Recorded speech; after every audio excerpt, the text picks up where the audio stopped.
আমাদের মাথায় রাখতে হবে that we must mitigate the harshness of the relevant provisions of the constitution.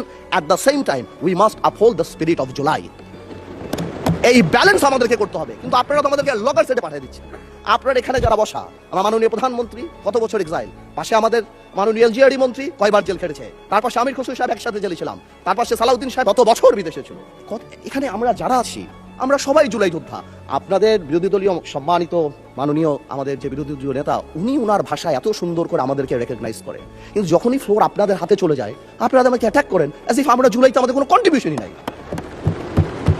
একদিন এক ভাই দাঁড়িয়ে বললো, গতকালকে সম্মানিত সংসদ সদস্য দাঁড়িয়ে বললো যে আমাদের এখান থেকে বলা হয়েছে এই আন্দোলনের সাথে আমাদের সম্পৃক্ততা নাই। অফকোর্স আমরা এই কথা বলেছি because it was politically correct. We never wanted to give it a political face. আমরা চাচ্ছিলাম ছাত্র আন্দোলন বা যেই কোটা আন্দোলন হচ্ছিল ওইভাবে যাক। আপনাদেরও আমরা যখন জেলখানায় ছিলাম, আমাদের সাথে আপনাদের মহাসচিব ছিল পরোয়ার সাহেব, আপনাদেরকে যখন ব্যান্ড করা হয়েছিল আপনারা তো কোনো কথা বলেন নাই।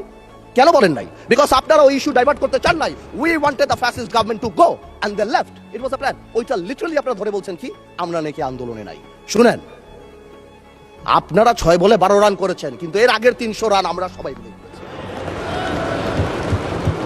সুতরাং আপনাদের একজন একটা কথা বলবেন, আরেকজন আপনারা আমাদেরকে লগর সেটে নিয়ে যাবেন, আমাদেরকে অ্যাটাক করবেন। আপনাদের কথা আজকে দেশবাসী বিভ্রান্ত যে আমরা নাকি জুলাই সনদ বাস্তবায়ন করতে চাই না। অফকোর্স উই ওয়ান্ট জুলাই সনদ।